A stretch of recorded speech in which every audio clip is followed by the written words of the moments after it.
Good evening, students, colleagues, members of the Copyright Bar. Thank you very much for turning up for the 35th annual Manges lecture. We've been going every year, except for COVID, we've missed 1 year. I'd like to say a few words about Horace Manges, for whom this lecture is named, and then to introduce our esteemed speaker, Raquel Xalabader. The Horace Manges Lecture and Conference Fund was established by the law firm of Weil Gotshal in Manges, represented here by Bruce Rich, himself a former Manges lecturer. The lecture was established in 1986 in memory of Horace Manges' Columbia Law School class of 1919. And Horace Manges was a major figure in American copyright law, representing authors and publishers, and also playing a key role in the development of the 1976 Copyright Act.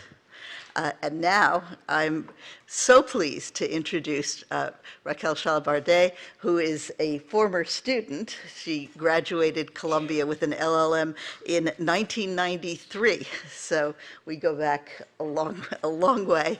She is currently a professor and the dean of the Law School and Department of Political Science at the Universitat Oberta de Catalunya in Barcelona. Her other law degrees, her first law degree and her PhD, are from the University of Barcelona.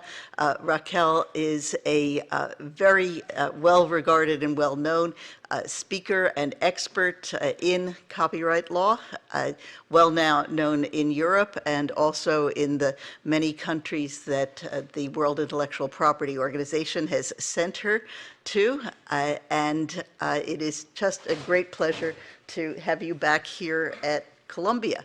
The topic of the lecture, as you can see, is regulating artificial intelligence, a topic of zero current interest, comparing the United States and EU copyright law. Thank you so much. Thank you.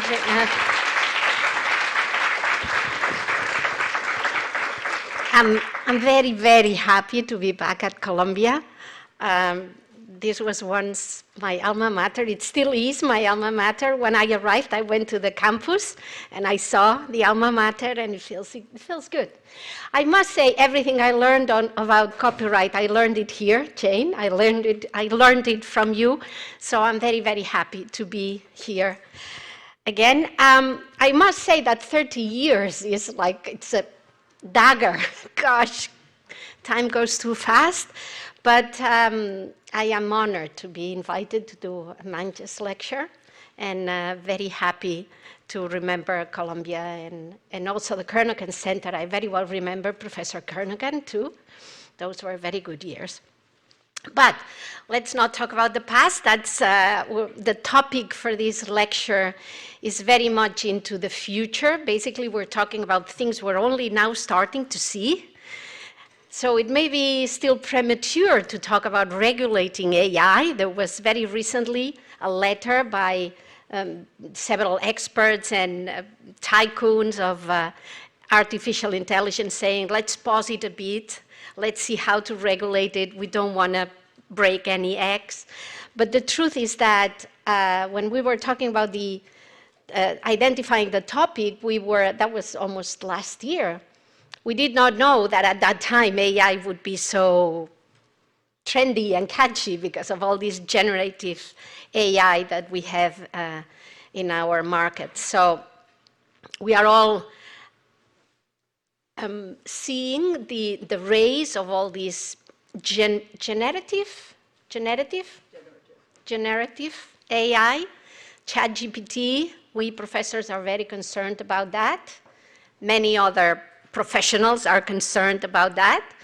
We have stable diffusion, all these processes of diffusing images, adding noise to it, and then denoising it, and then introducing something that is a pattern or an instruction that can generate a different image or a different audiovisual recording. We're all talking about that. We're all a bit scared and terrified. Some countries in Europe have banned ChatGPT. We're not Luddites, but we're starting to resemble it. This is how much AI is shaking our lives. So, I'm here to talk about this, but let me just advise you that I'm going to have more questions than answers. Why are we here? What's all these artificial intelligence technologies that have come to disrupt our lives? Of course, at the beginning, we have an algorithm or a capacity that algorithms have been developed up to the extent that through the application of what they call neuronal networks, and that's something that I don't know about. I'm not a computer science, so I must believe what they tell me about these algorithms capable of deep learning through these neural networks that have the capability of learning very fast based on data, and even improving the learning, not only based on data, but even, reacting differently from data. These deep learning technologies have now been enhanced by the computing power, the increase of computing power of our latest years, the increase in connectivity, and the amount of big data available to work with these deep learning algorithms. And this is where the machine learning, which is going to be most of my talk today, takes place. Machine learning basically means feeding these algorithms, these deep learning algorithms, with data. The more data we feed them, the better the outputs and the outcomes, the more precise, the more valuable, the more reliable or valuable the outputs would be. And let's not forget, and that's why the copyright implications, this data is not data. It's very often copyrighted works, performances, recordings. As a result of this training the machine, training the algorithm, we have what I am distinguishing for purposes of this lecture. I think I'm making up this distinction here, and you'll have to bear with me. I think we could distinguish between what we could call functional artificial intelligence systems or generative artificial intelligence systems, because I believe that, or I have the intuition, that for purposes of copyright, this distinction may have a saying. What do I mean by functional AI systems? Basically, these systems which are meant to produce a task, to achieve something. For instance, we have the examples of the search engines. The Google Books project, which through a powerful search engine was meant to identify and locate contents in the whole scanning of books in all libraries around the world. We could also put translations here, but perhaps translations are a bit generative also. Perhaps could go to the other side. We could put examples such as how to read handwriting texts. That could also be something that can be achieved by training an algorithm, by machine learning, text and data mining, as we call it in the European Union. Functional AI to achieve a task, to do something, right? But now we are faced with this, this generative AI, which basically the function or the goal is to produce new outputs, new contents, new software. Apparently, ChatGPT is very good at writing code, better than coders, than people who write code. New performances, new recordings, news, the amount of news texts that are being written already by bots. Legal text, there's a guy in Spain, and I'm sure there's someone in the US, who's using an API, we call it API in Spanish, API, attach or on top of the ChatGPT and training it with legal judicial rulings and claims and the defense written, the writing by the defense. So that's going to be, that algorithm will be able to produce very good judicial rulings and claims. Novels and essays, of course. Apparently, ChatGPT is not very good at being correct and accurate, but it's very good at inventing and generating very well-written, often better than students' writings, very well-written texts. What about works of art, images, comic book, graphic novels? That a stable diffusion one. Mind Journey is one that are prepared to do these comic book and graphic novels. So let's start with the training, with the machine learning, with the text and data mining, as we call it in the States, in the European Union. Of course, we take for granted that machine reading, text and data mining is going to imply a reproduction of the works, the performances, the recordings, anything that's protected under copyright. Of course, also data, right? But I'm not going to deal with data. Data is not protected by copyright. Bear in mind that perhaps in some regions, such as the European Union, we do protect data. We have this sui generis right, perhaps a very bad idea, but we have it there. We've had it for a few years, several years, and it's still there. No one dares to take it down. We have this sui generis right for databases, which basically entitles the manufacturer of a database to control, prohibit, or authorize the extraction and reuse of a substantial part of a database or of the whole database, okay? That's the only protection that we have on data. But for the rest, and that's what we're going to be talking today, works, performances, recordings, all that's protected under copyright is susceptible, capable of being reproduced as part of the training of this algorithm as machine learning. But we say reproduction at least, but I'm sure that very often, some of this training also involves transformations of the work, metadating the work, identifying whether this is a noun, this is an adjective, or this is a verb. Things that happen as part of the machine learning process that go beyond the reproduction itself. So, as long as it deals with copyrighted works, do we need a license? Is there a limitation or an exception in our laws that permit such training, such reproduction, and if so, translated? Is there a statutory license or an authorization granted by law? And if there's no license, there's no authorization granted by law, is that an infringement? And in the States, is that a fair use, a defense against that infringement? These are the questions we can be talking about today. But just for purposes of argumentative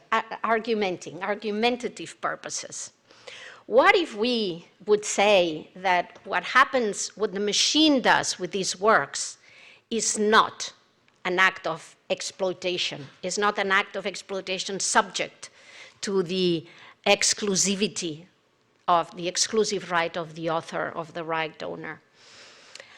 There are some professors, especially in Europe, who defend this position. For instance, Professor Strowell says we should be talking about exploitation when the work is being used as a work, a bit like what we do with trademarks. We can use a trademark for informatory purposes, and we're not using the trademark in the sense of a trademark.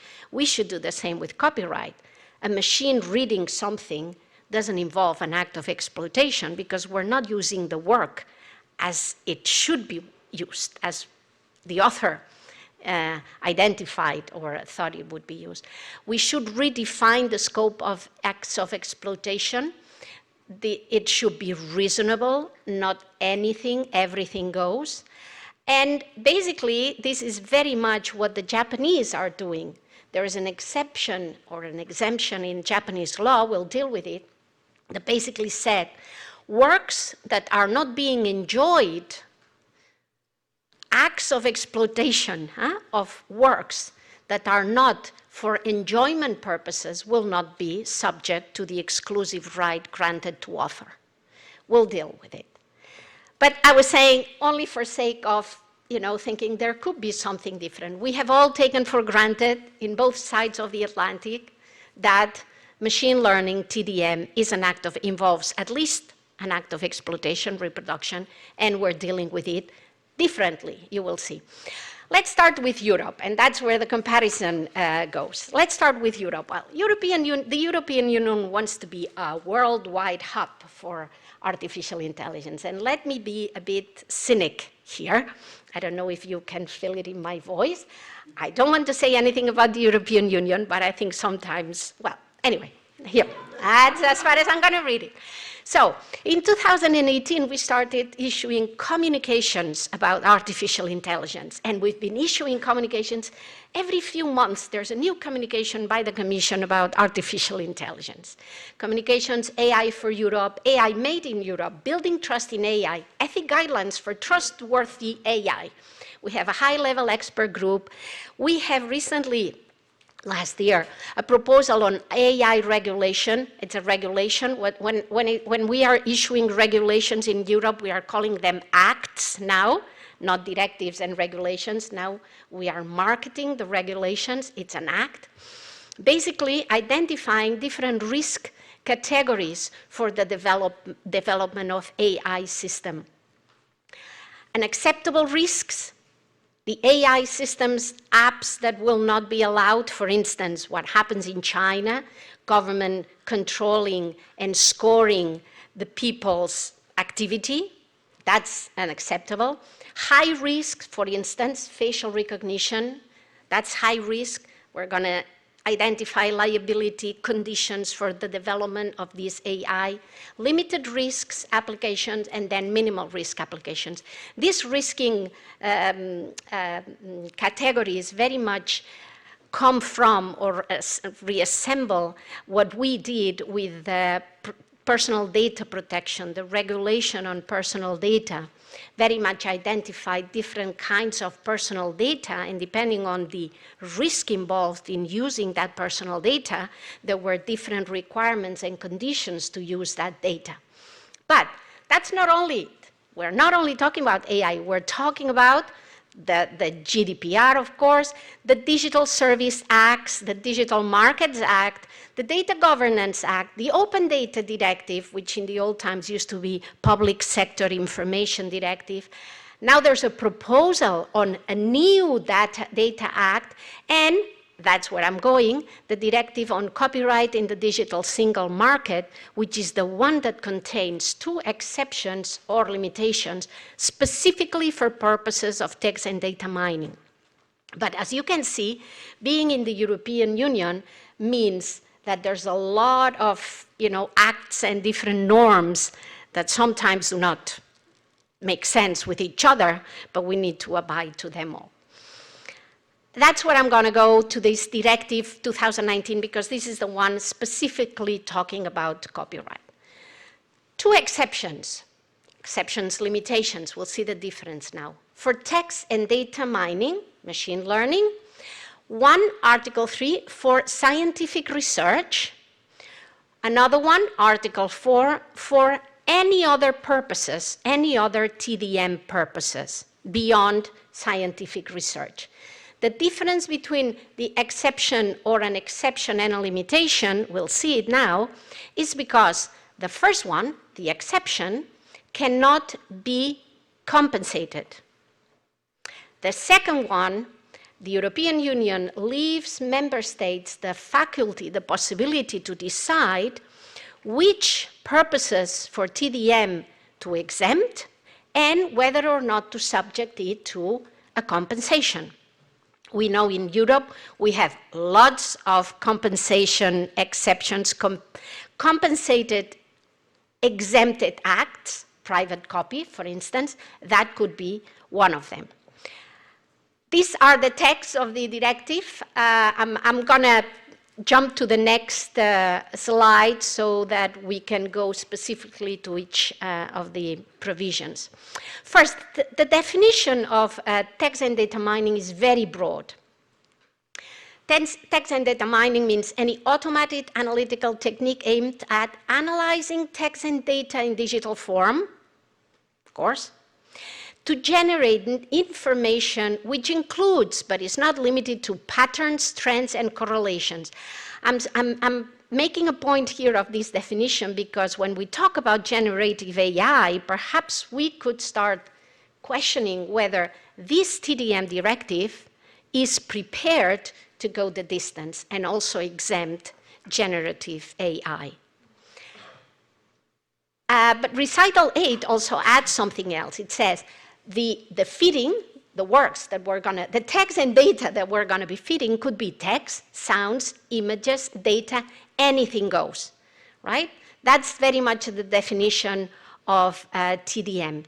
The goal is to gain knowledge, to generate information, patterns, trends, correlations, not to generate new products.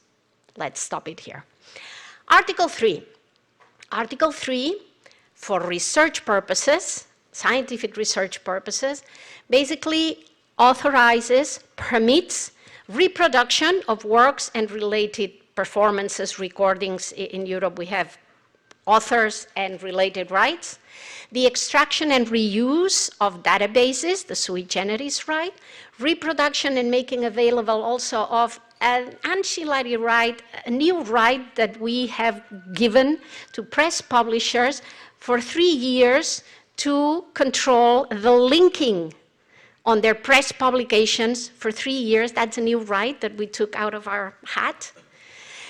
These acts can be made for text and data mining purposes by research organizations and by cultural heritage institutions.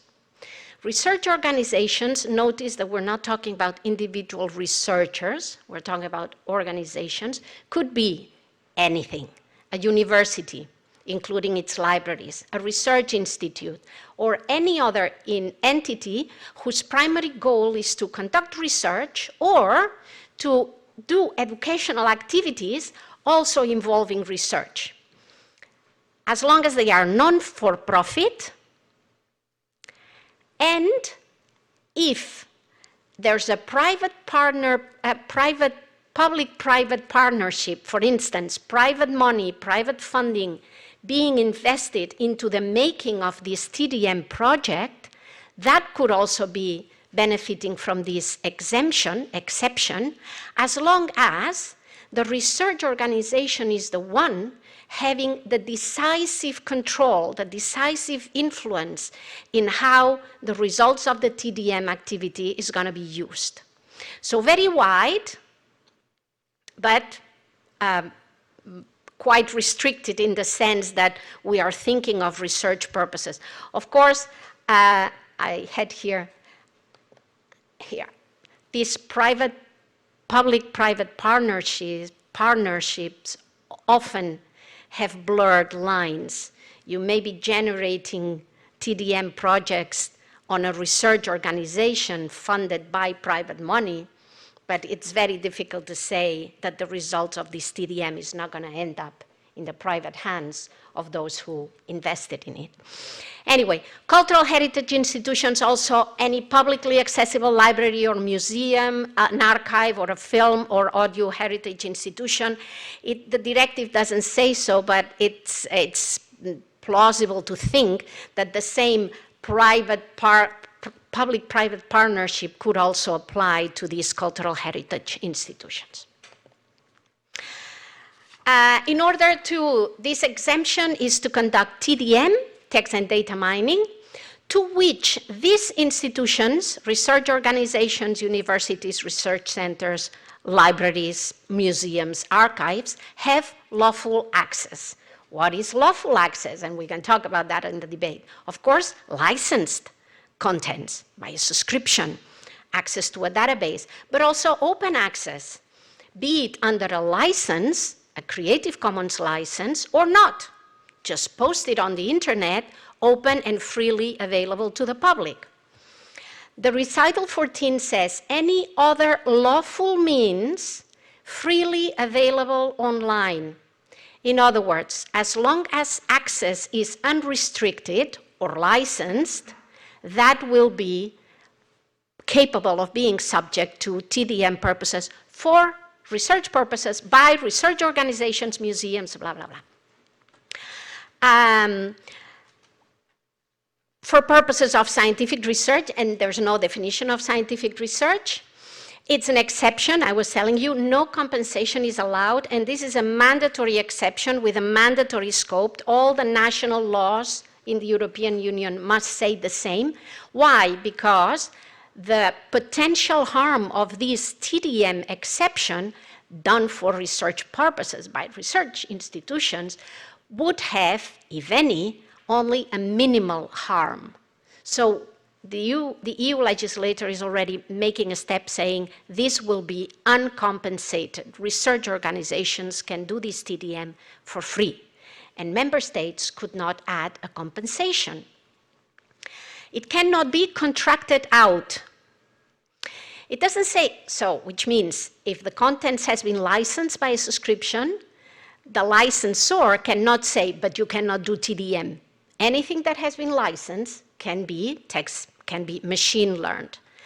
But it doesn't say anything about the use of technological protection measures, which is one of the very difficult issues, a pickle, if you let me say so, that we have in the European Union. The combination between exceptions and limitations and TPM. Very, very often we have TPMs, technological protection measures, that prevent the benefiting of a use that has been exempted by law, right? And I'm not talking about private copies. TPM for private copies is okay, but I'm talking about library uses, parodies, quotations, right? The law authorizes you to do it, but there's a TPM in the work that prevents you from benefiting from that exception or limitation. So my belief, my position is that if they cannot be contracted out, they should not be prevented, restricted by a technological measure protection. But the directive doesn't say so.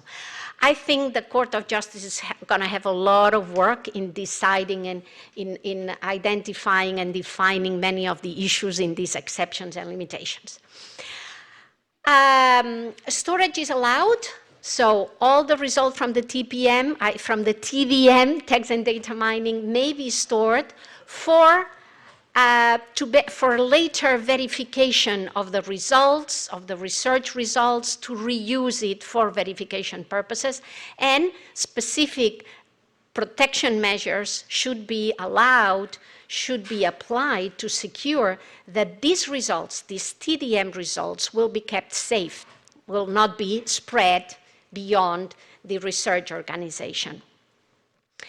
And then member states should encourage commonly agreed best practices to keep these results safe and to how to conduct TDM. Let's go to Article 4, okay? Because that's TDM for research purposes. But let's go to Article 4. Text and data mining for any other purposes beyond research. Here we should think of, or we could think of, startups, journalists, individual researchers, remember they were not in Article 3, search engines, translation tools, marketing, and I'm putting search engines here because you may be surprised, but no law, not that I know, I may be mistaken, but there's no European national law in the European Union that allows or that has any exception or limitation for search engines. So, in theory, the functioning of search engines, according to European copyright laws, would be an infringement. For you, it's a fair use. But for us, it's in this gray zone. Of course, we have search engines, right? But these search engines reproduce and show to the public results that are being searched, whether it's in the old internet, but still, there's something that search engines, some acts of exploitation that search engines are doing. What can we do for these other purposes? Reproduction, here computer programs are also included, not a big difference. I'm putting the difference between Article 3 and 4 in red. If anybody's interested, we can talk about computer programs, but I want to go faster. So basically, this is a mandatory exception or limitation, meaning that member states could choose, when implementing this exception or limitation in national laws, to impose a compensation for that text and data mining. As far as I know, there's no law that is doing so, right? But let's not go ahead. TDM done by anyone for any purposes. That's as broad as this limitation could be, exception or limitation could be. And recital 18 refers to government services, business models, development of new applications or technologies that could look more like or sound more like generative AI, okay? New applications or new technologies. It's an exception or limitation, again, of lawfully accessible contents, the same lawful access that we used for Article 3, very broad lawful access, provided, and that's the big difference in comparison with Article 3, provided that the text and data mining has not been reserved in an appropriate manner by the right holders. Reserved, we would call it opt-out, right? There's no opting out in Article 3. Research organizations will always be able to do TDM, text and data mining, of any contents they have lawful access. But here, we're moving into a new territory. TDM will only be allowed as long as the copyright owner has not opted out, has not reserved. How do you do this reservation in an appropriate manner? Recital 18 talks about machine-readable means, robot exclusion protocols, robot texts, metadata, terms and conditions on a website or a service, contractual agreements, or basically a unilateral declaration on a website. That'll be difficult to enforce. But hey, that's what Article 4 says, right? And as a last issue, it specifically says that this Article 4, or the implementation of Article 4 in national laws, should leave intact the exempted uses under Article 3 and under other exceptions or limitations, specifically the temporary acts of reproduction authorized by Article 5.1 of the InfoSoc directive that allows, for instance, cache copies or transitory acts of reproduction that do not have a significant and independently economic significance, right? The question I add is, as of when should this reservation be done? Because now all of a sudden we have a directive that says anything that's lawfully accessible and has not been reserved can be used for TDM purposes, for any purposes in Europe. We didn't know that we had to reserve our copyright so that it was not used for TDM purposes. So there's a bit of a time issue here. I guess that'll be one thing that the Court of Justice will have to deal with at some point. Let me just go, what's the caveat of this Article 4? Because Article 3 is very easy. It's a mandatory exception, and you take it, you have to copy-paste it into national law, basically. But Article 4 leaves a lot of leeway for member states. And here we come, implementation in national laws. We'll have to wait and see how this, it's basically implemented in almost all the countries. I haven't had time to read all the 27 laws, but I will. But let me start with one implementation in Spain. And Spain has done a very, and since I'm Spanish, I can say that, a typical Spanish way. We have implemented this in one exception, altogether, without distinguishing between research uses or other research, other uses for TPM. So we only have one exception. TDM, text and data mining, is allowed for any purposes in Spain, as long as it has not been opted out by the copyright owner. And that includes also that a copyright owner in Spain could prohibit the use of TDM for research purposes. I'm sure this is going to be one of these cases that we're going to go to the Court of Justice. The Commission will go to the Court of Justice and say, you, Spain, have implemented this incorrectly, and they'll be right. But we have it there. It will not be the first time. But we can expect little harmonization. I'm starting with the UK. They're used to be in the club, now they are not, we all know that. But what the UK did was basically say, require lawful access, as the directive, only for research purposes and for non-commercial uses. So the UK was tempted to expand this exception for other uses. They decided not to.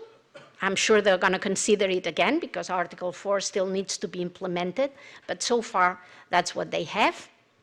Germany, specific research, scientific research only, but no requirement of lawful access, unless I am mistaken. Switzerland, scientific research only, with or without commercial purposes, wider than the EU. We know Switzerland is not in the EU, EEA, they can do whatever they want, but no requirement of lawful access either. So as you can see, this is just a few examples to see how little implementation we can be expecting. So let's now move to the US. I'm going much slower than I would like to go. In the US, you have it easier. You don't need an exception or a limitation because for very many years you have been relying on fair use for that, right? TDM, machine learning, may be easily permitted as a fair use under US law. You have plenty of rulings dealing with considering that scanning the whole books, the whole contents of the internet, copying the whole contents of the internet, indexing for search engines showing snippets or a few paragraphs of what has been searched, showing thumbnails to identify the results that have been allocated through a search engine. All of this is an infringement. Of course, they are reproducing and communicating to the public without an authorization by the copyright owner. But this has been repeatedly concluded or ruled as a fair use. And I'm not going to go through the cases because you know them better than me. Fair use is a defense against the infringement. And based on these 4 factors, at least, says Section 107, at least 4 factors. And at the end of the day, the court has to do an overall assessment of them all. There's not one factor that prevails upon the other, but at the end of the day, there's a couple of factors that are decisive. I would say the first one and the last one, but let's go in there. At the end of the day, the beauty of the fair use, and that's something that could also lead the application of this fair use into the new generative AI, which has not been tested yet, is that the purpose of this fair use is to secure, the court says, the very purpose of copyright law, to promote the progress of science and useful arts. So basically, fair use is going to save an infringement from being an infringement when there's an ulterior purpose, a higher purpose to be achieved. You all know Section 107. I'm not here to tell you about fair use. I would be ashamed to be, but we need to consider it. And I was going to say there's 2 factors that basically have been accumulating all the comments and producing a lot of noise in these last years. And do please correct me if I'm wrong here. The first factor, and the purpose and nature of the use, and this idea that comes from this very sounded case in 1994 by the Supreme Court in the Pretty Woman case, Campbell versus Akuf-Rose. In that case, the court said that the the turning of the Pretty Woman version by song by Roy Orbison into a hip-hop, or not hip-hop, rap or something, anyway, by this Two Live crew. I don't know what sound. Anyway, not a very nice picture with very ugly lyrics, I must say, but very much based on the Roy Orbison Pretty Woman. And the court said that that was a fair use. And it says so because looking into whether the work was being, or the use that was being done of the work was transformative. That word apparently has created a lot of noise in the US fair use. But basically here the court referred to the idea that this transformative meant that the work was being transformed into a new expression, a new meaning, a new message. It said the more transformative the new work, the less will be the significance of the other factors. And in this case, it was very much a commercial purpose. It was very much a song, right? It was nothing factual or for research or educational purposes.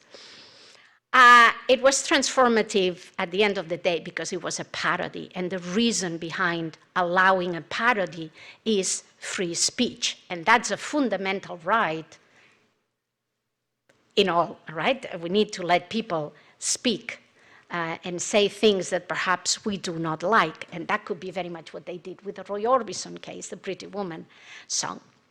And also the consideration that it was very unlikely that there would be a substitute for the original. Those who like the song by Roy Orbison will not go and buy the hip hop or the rap one.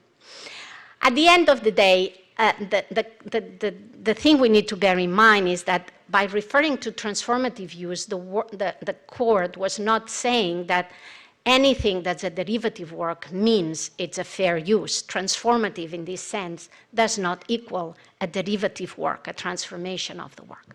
And this is very much the case in the Google Books case that was at the end of a long case that started in 2004. There were two claims by the Authors Guild and the Publishers Guild. One of them settled out of course. The other one was the one that ended up in the Second Circuit and was concluded or was ruled as a fair use. What does the Google Books case deal with? I'm sure we have all used Google Books at some point. Massive scanning of books, the whole contents of all the books in all the libraries around the world. Now I think the Google Books is already completed as a project, were scanned, put in a database, and then search with a search engine, the powerful Google by search engine, the powerful engine by Google, search engine by Google, so that people, users could identify books by searching in the contents, the whole contents of those books. Depending on whether the books were in the public domain, whether the books were published by a publisher who had agreed to participate in the project or not, so depending on these three categories, Google was showing more or less of the contents of the book identified through the search. That, the court said, that was a fair use. The purpose and character of the use, and this is where the transformative was used, but not so much, not as a derivative work use. The purpose and character of this use done by Google, of this service provided by Google, was to inform, identify, and locate books. And this, the court said, it's highly transformative, not as a derivative works transformative, but transformative because it's doing something new. It's providing a new service. It's not exploiting works as works. It's providing a new service that adds value, that does not supplant or supersede the market for the works. On the contrary, the court said maybe there's room to identify works and books that were already forgotten. At the end of the day, I'm going to make it a long story short, what Google was doing was fair use, right? The significant public benefits that the project was bringing were higher or were sufficient to trump the infringement, the reproduction and communication to the public that was being done by Google. So if we apply these, the Google Books case, this fair use defense, into the TDM and machine learning of most, what I would call functional AI, that would clearly also qualify as a fair use. That's my bet. I don't have a crystal ball here. I'm sure these cases will be trialed and will be decided by courts in the United States. I think there's already 2 cases that have been brought by Getty Images and by some other artists against the stable diffusion and the mind journey. So I'm sure we'll have to wait and see. But in any case, I was saying there's this different conception of the transformative use, not so much the making of a derivative work. But let me go to Japan, because Japan is a very interesting, is doing something quite, I wouldn't say, well, interesting. Let's put it interesting. Basically, Japanese law says that any act of exploitation, by any means, any act of exploitation that is necessary to conduct three goals: technological development, TDM, and exploitations that are not being perceived by humans. All these acts of exploitation will be exempted from the exclusive right. They are not an act of exploitation, as long as they are not being enjoyed or caused another person to enjoy, and as long as they do not unreasonably prejudice the interest of the copyright owner. What's important is that the TDM, text and data mining, is here. Basically, what the Japanese are saying is that machine reading is not an act of exploitation because there's no human who can perceive this reading, right? The last one is also very funny because it says not perceived by humans. I cannot imagine whether, I don't know, maybe putting a song, playing a song to a bunch of animals or some plants may affect the development, whatever. That would not be an act of communication to the public. You can have a bunch of cows with music because they are happier cows and the milk they produce is going to be better, and that will not be an act of exploitation according to the Japanese. I'm sorry. Anyway, what we have here basically, and Professor Ueno was saying it in one of his recent publications, saying Japan is a paradise for machine learning and TDM. That very much resembles this idea of these professors who said, basically, we should use the work as a work, and then these uses of works that are not meant to be used as a work, that should not be covered by the exclusive right, the exclusive copyright. Anyway, anything goes in Japan for TDM and machine learning purposes, not only research, but any other purposes. No possibility of opting out as long as it's TDM or the cows enjoying it, as long as this is the machine, the kind of use we're doing, this is okay. No requirement of lawful access, which means you could be doing TDM of contents that you have circumvented a TPM to access that. You crack a database and you access it and you can still read it. And this is okay under Japanese law.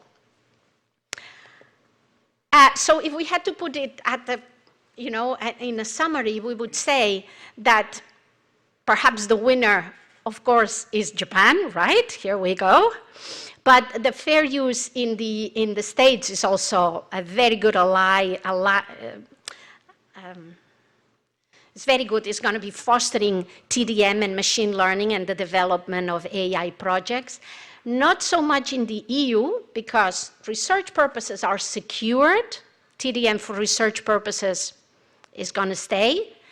But for any other purposes, we will have to look and see into the 27 national laws, and we will have to look and see whether any copyright owner has opted out, has reserved the right and said, no, I do not let you TDM with my contents. That's going to be a very difficult pickle in Europe. I can already foresee problems with that opting out. We've been looking at the training of the machine. Let's look at the outputs, because perhaps the outputs also have a saying into how the TDM is authorized, right?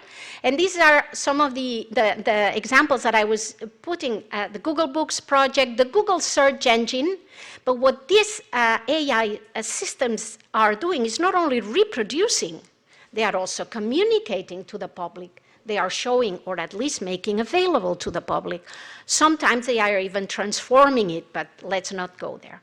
By locating, identifying, linking, showing snippets, all these are acts of communication to the public that go beyond the training and the reproduction for the training. Of course, in the US, this is still a fair use, because basically when these fair use cases have been, when they decide that this is a fair use, the court looks not only into the training, but also into the output, okay? That's an advantage of US fair use.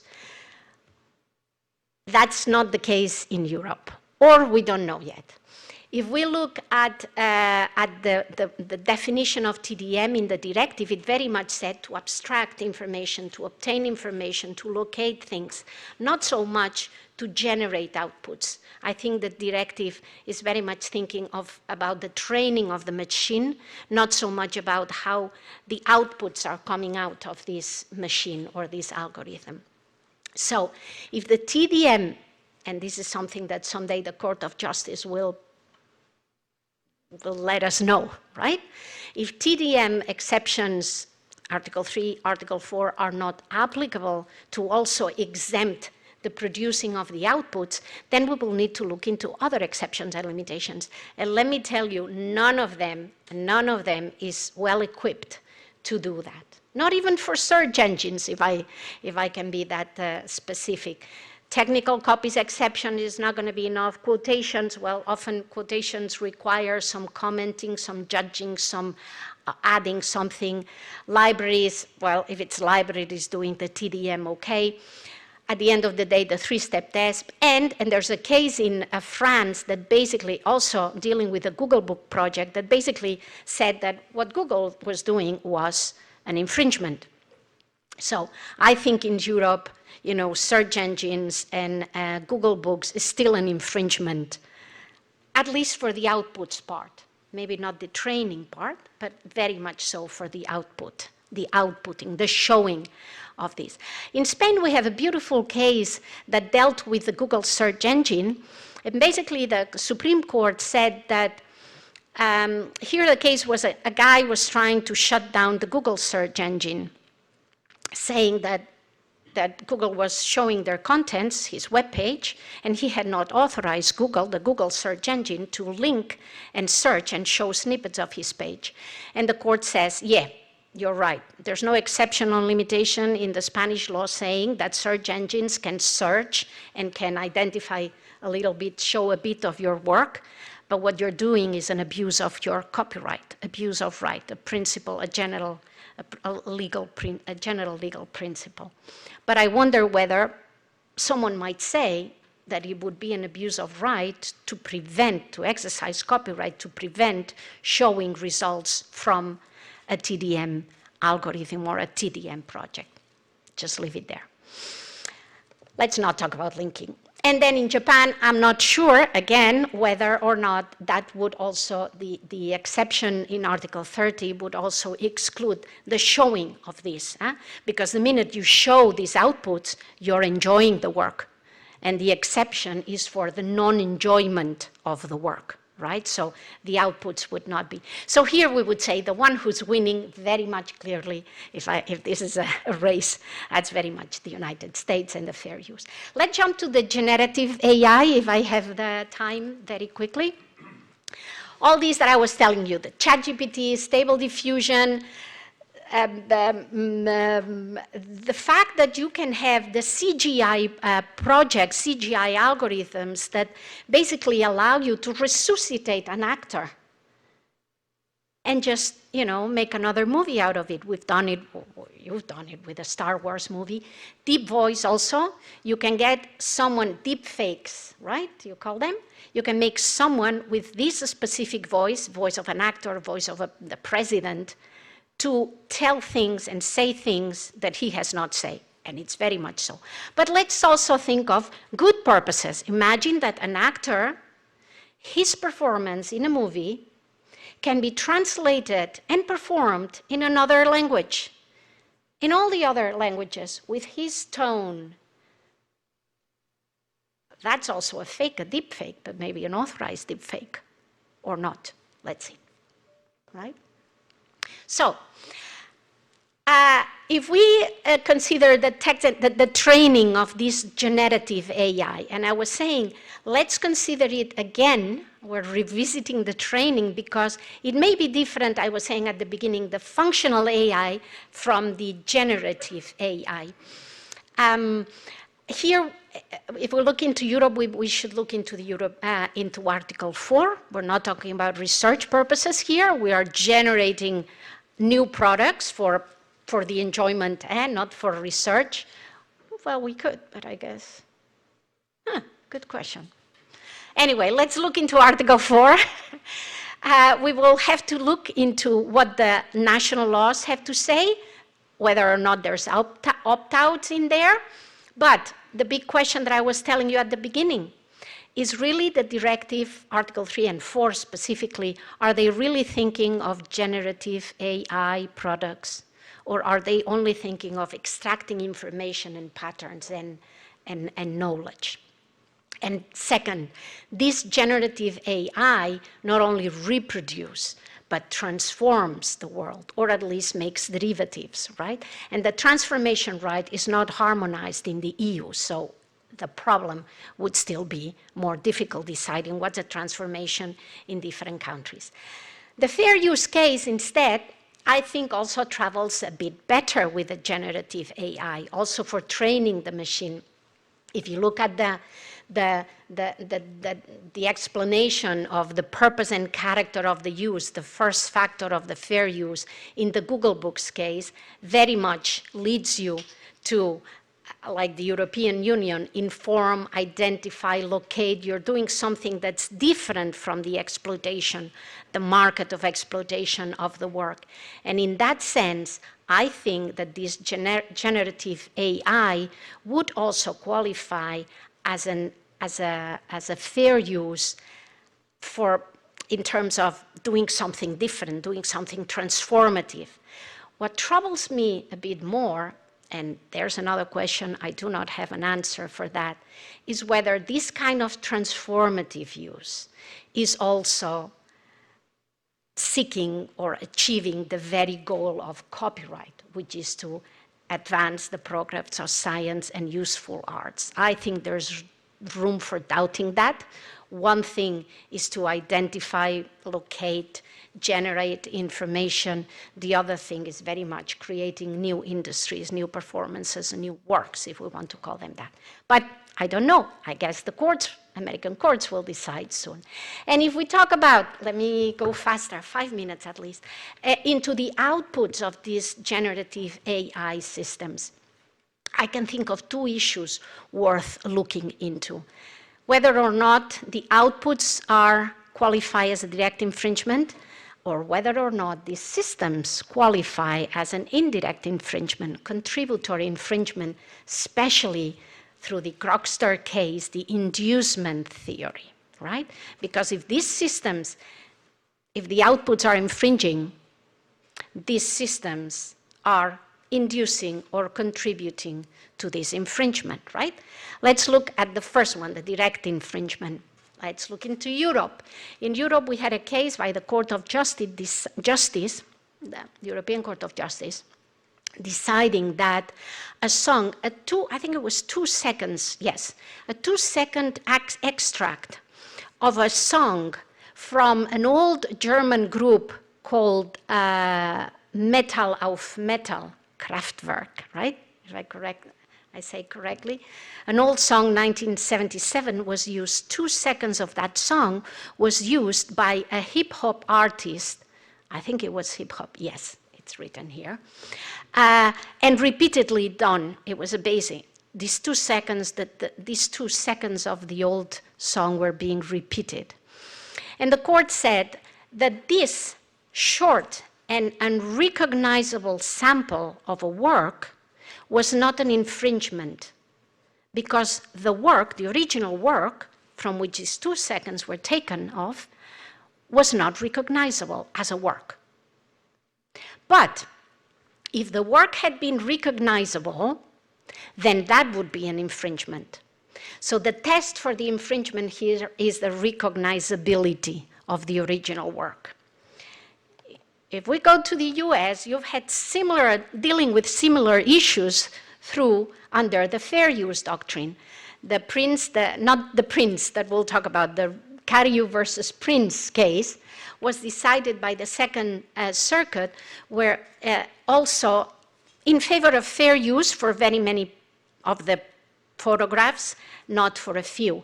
But basically, this was Cariou who had taken pictures of Rastafaris and published them in a book, in a beautiful book, art book. And then Prince, who's known for his copyright infringement that sells for a lot of money, ended up making derivative works or derivative something out of these pictures by transforming these pictures. There's the transformative use.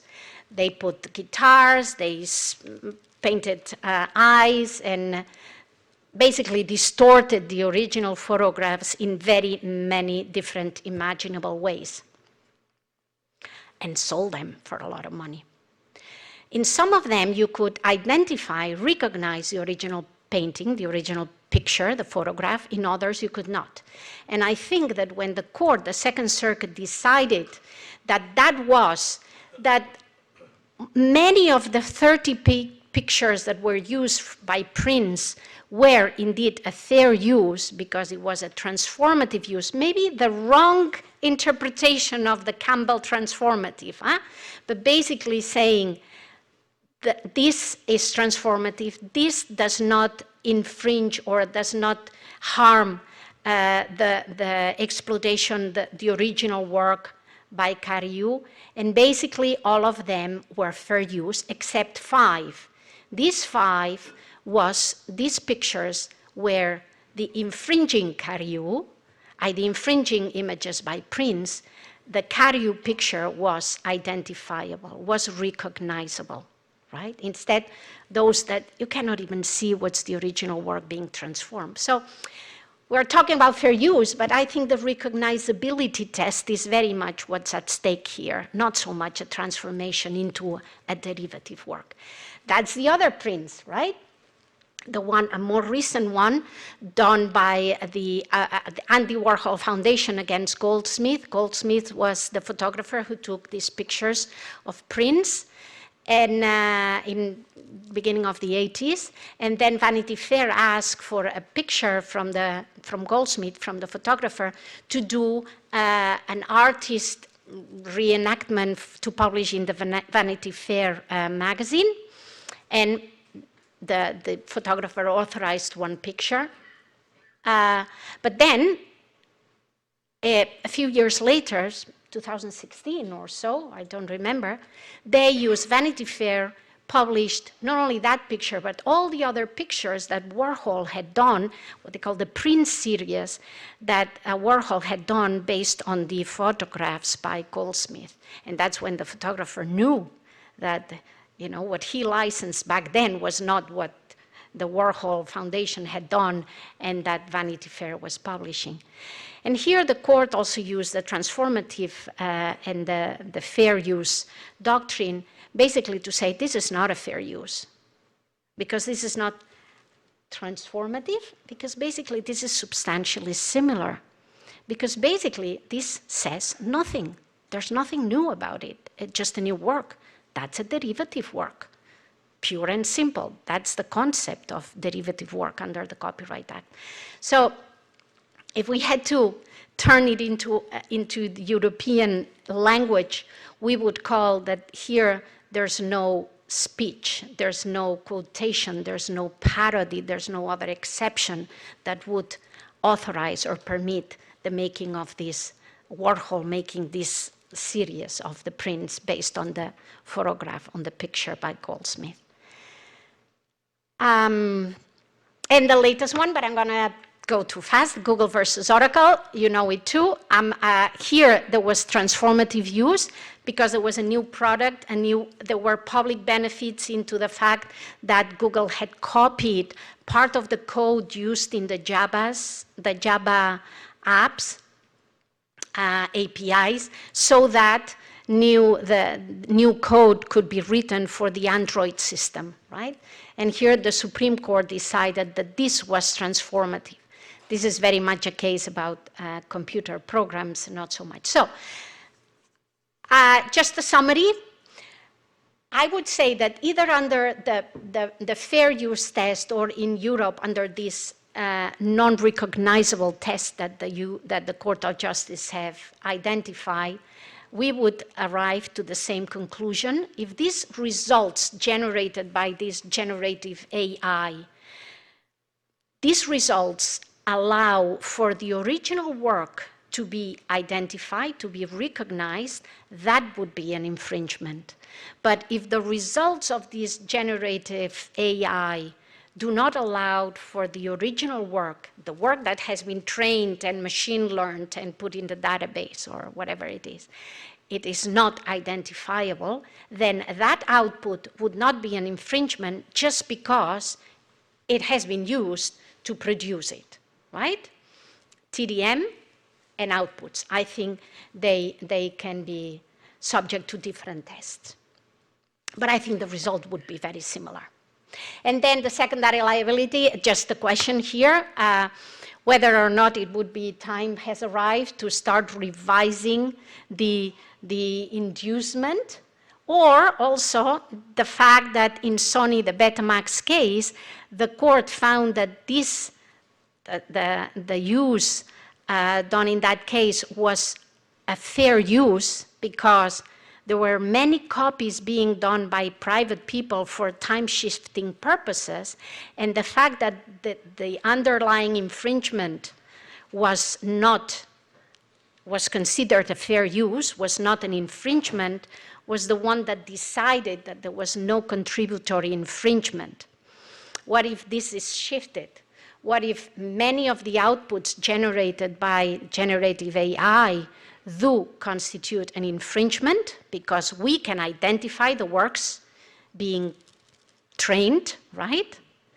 Would that lead to a different conclusion in terms of contributory infringement?